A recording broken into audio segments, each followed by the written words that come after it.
listening to PetLifeRadio.com.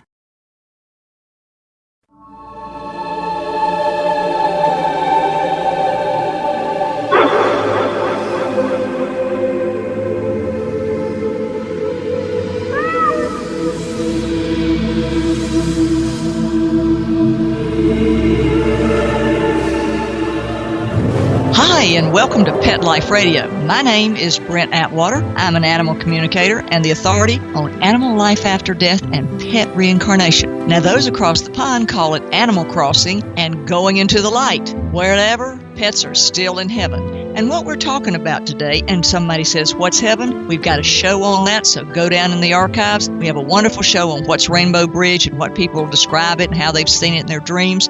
So go into our archives. We have lots of podcasts that I think you'll be interested in, and I announce these on my YouTube channel. So if you want to know when we have a new radio show, go subscribe to my YouTube channel or over there on Instagram, and I will be announcing all the new radio shows. Today, we're going to ask a question from one of the members of our global Facebook group.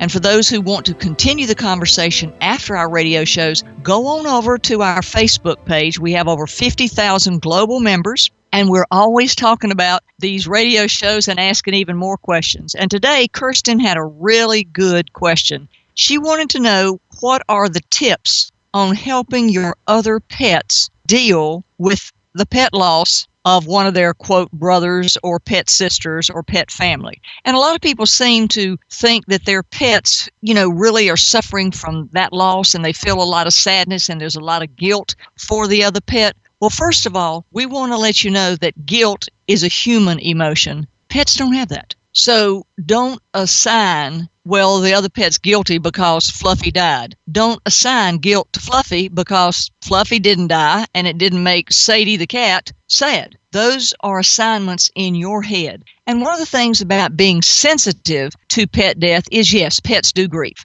The way I know, I had a border collie that loved Squirrel, my cat. And when Squirrel passed away, I buried her. And later that afternoon, my border collie had dug her up and brought Squirrel's body back up to the back door and was laying beside it with his head on it. And I'm going, oh, no. So with that, I bury Squirrel again, thinking everything's fine, bring the border collie in. When I let him out to go to the bathroom the next morning, lo and behold, he digs up Squirrel, brings her back, puts her on the porch, and they lay together side by side. And I'm going, it really tore my heart up because they were such pals in life. And it taught me a lot. And when you look at pet death, one of the most important things to do is to look at the lesson. So the third time I buried Squirrel, and I covered her grave in really, really heavy stones. And my first dog named Friend would go out there and during the day lay on the grave where Squirrel was. So pet grief is real, and they suffer loss too because they don't quite understand it. So when I had another dog die, I handled it a totally different way. I let the living pets come in and smell the dead body after the animal had passed. Now, for those of you who have to go through transition at the vet, then that may be impossible, especially since you've chosen to cremate your pet. But if you can, go ahead and let the living pets in the household. Don't worry about trying to, don't expose them to the death of the pet. No, they know when a pet's been sick. They sense it. Animals live on instinct. Let them smell the dead pet. And I know that when Friend, my border collie, died, I let my other pets, which was another border collie and a Labrador, come in and smell his body. And the minute they did that, they went into the other room and just sort of left me alone for a couple of days and would watch me from afar. And I knew what they were doing is honoring my grieving. So that's something to think about, is if you have an in-home pet death, let your other pet family members smell, I hate to say it this way, but the corpse, because they understand that even in the wild, like the elephants that would stand around a sick or dying baby goose or a baby elephant. And when I said goose, I need to tell you the story about I was watching a flock of geese, and two goslings were playing, and one fell over, and the other one stepped on it and broke his neck. And he was like screaming out, but he was laying there in pain, and he was screaming out, and I wanted to go do something about it, but my head said don't, because all the rest of the flock came up and gathered around this gosling that was mortally injured and stood there until literally he stopped screaming. I hate to say it that way, but it's true. And then they all just sort of stood there and then in time left except for the mother. And the mother stayed there for another 6 hours. And after she left, I went out, picked up the baby gosling and buried him. But, they knew that death was occurring. And after he had passed, I thought it was very interesting how instead of doing all the squawking like geese do, if you agitate a herd, they all just stood there very reverently around this gosling, just like many elephants will stand very reverently around if they've lost a calf in stillbirth or something like that. So I think it's really important to let the animal also deal with the reality of the death. And on that note, we're going to take a break and let our sponsors have a word.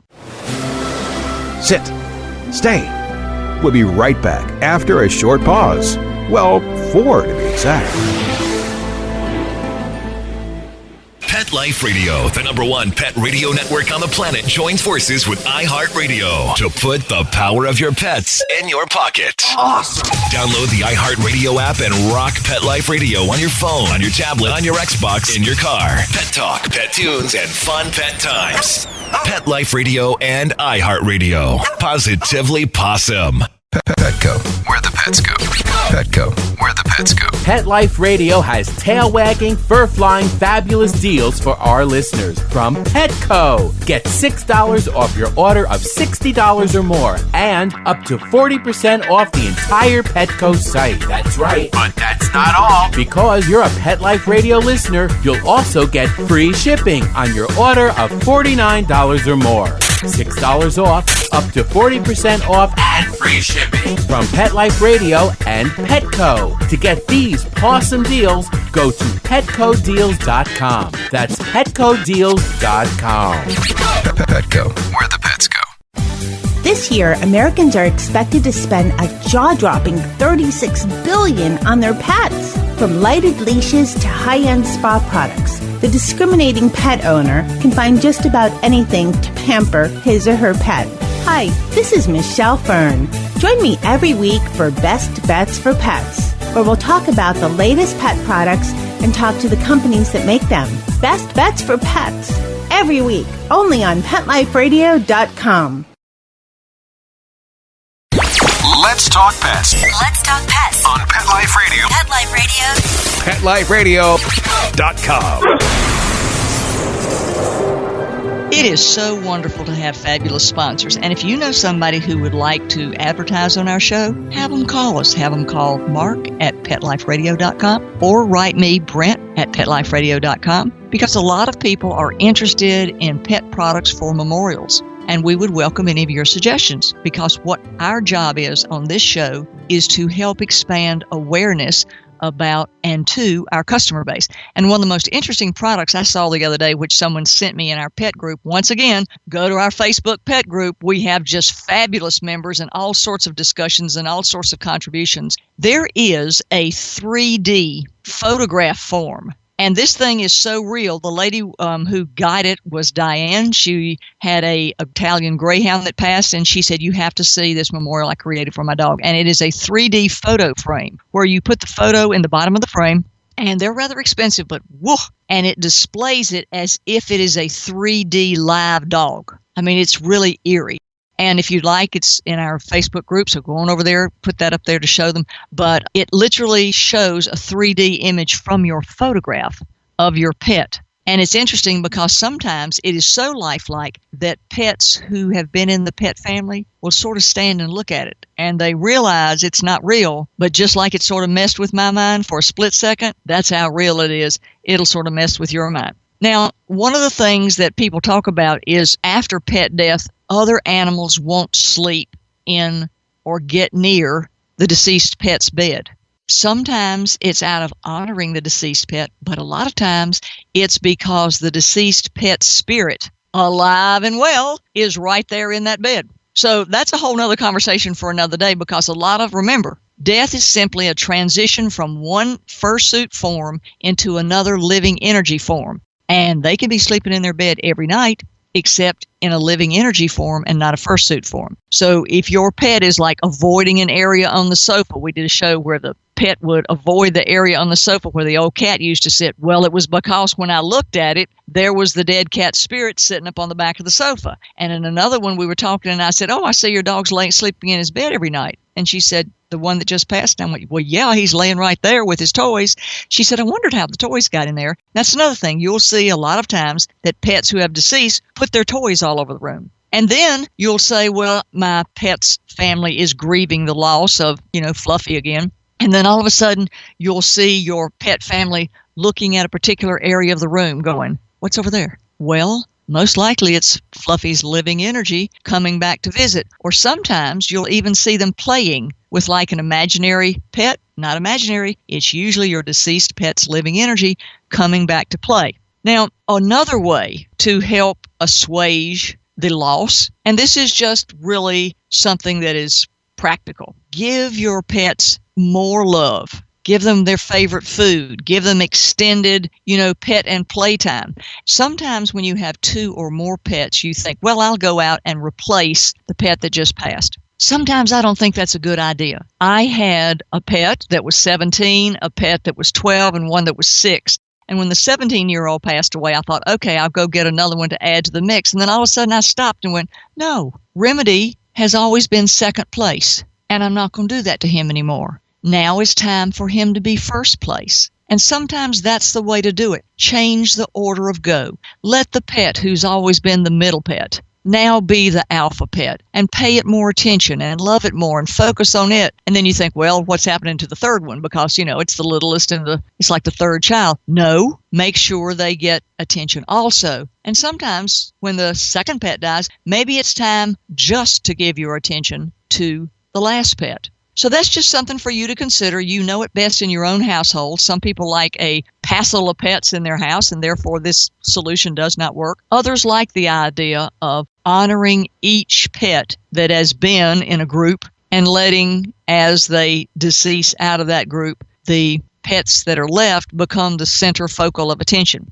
Another thing is you want to also, if you feed them favorite foods and talk to them a lot, you'll see them pick up, because even though they're grieving, it's like someone who's just lost their husband, being hugged matters. So when you're thinking, well, what does food do? Well, it's like an inside hug, It's like they know that you're giving them more attention than they normally received. And in time, a pet will reestablish to its former, I guess you would say, attitude and activity level in the house. Say that there's a pet will even go under the bed and not come out because they seem to be lost or without. Now, that usually occurs when you get twin kittens or a brother and sister puppy mix or something like that. There is a stronger bond there, and there can be a longer grieving time when you get litter mates together. Honor that. But again, activity keeps your mind from thinking about depression as bad. And that's one of the most important things for anybody to know, and therefore it also passes on to pets. I know when my fiance was killed, what got me through that was watching Fishy. Who's Fishy? Fishy was a betta fish that I bought, and I would watch Fishy swim back and forth and back and forth. Now, I know you're thinking, well, that's a little strange. Well, the fact that I was watching Fishy, I had my mind off Mike. And Mike might have been in the back of my head, but for a split second, I was watching Fishy and not thinking so enormously, with such enormous attention on the fact that I just lost my fiance. So sometimes diversion, even for pets, is a good thing. And that's something for you to think about. Keep your pets busy, busy, busy, busy, busy. And then when they go to sleep, they after they've been playing ball, they'll go fall out and sleep for a while or had a good meal. They'll go. Busyness is also a good thing for depressed pets. So that's something I want you to think about. Another thing is talk to your pet telepathically. Now, you're sitting back rearing in your chair and go, well, I'm not an animal communicator. How am I going to do that? It's simple. From your heart to their heart. Hold their little front paws. You don't have to, but I usually hold their front paws and look straight in their eyes. And after you do that a couple of times, they understand that you're getting ready to talk to them. Or you can just look at them straight eye to eye. You can say this out loud, or you can say it just from your heart. Explain to them, Fido is gone. He passed away. He's not in his fursuit anymore. Our family's going to be fine. I love you very much. I am so excited to get to spend more time with you. I am thrilled that we're going to have this opportunity to live together, and literally talk to them with your heart or out loud. because your pet will get it. And you'll say, well, I don't know about that. Let me explain something. Animals live on instinct, pure instinct and intuition. That's how they know when to run. That's how they know when to hide. That's how they know when to walk up to you. That's how they know when to feel safe, find food, blah, blah, blah, blah, blah, blah. So they live on instinct and intuition. Therefore, they've already got a built antenna to listen to what you're saying. I mean, I can change my facial expressions, and friend knows whether I'm happy, mad, or sad. Try it. Stand in front of your dog or cat and don't say anything and give them a scowl. Watch their energy change. Give them a happy smile. Watch their energy change. That is proof in itself that they're very attuned to watching your facial expressions and your energy as it changes. So use that to help your pet go from losing an animal family member to helping their heart heal. That's the best way to say it, because they have hearts too. And you've seen pictures of dogs grieving, with their heads on the soldier's grave or sleeping on their master's grave, and all of that is like heart-wrenching. So animals do grieve just like we do, but I think that it's a shorter period of time and that we can honor it by keeping them busy, showing them the deceased pet and explaining it to them telepathically. Telepathically telling them you love them more, feeding them all the foods that they absolutely love because that equates to them, I'm really special, and actually giving them more petting time and playtime. And beyond that, that's all we really have to work with because animals understand life and death better than humans. It's part of their world. So don't place so much attention on your pet feels guilty. No, that's a human thought process. Most likely your pet just feels sad.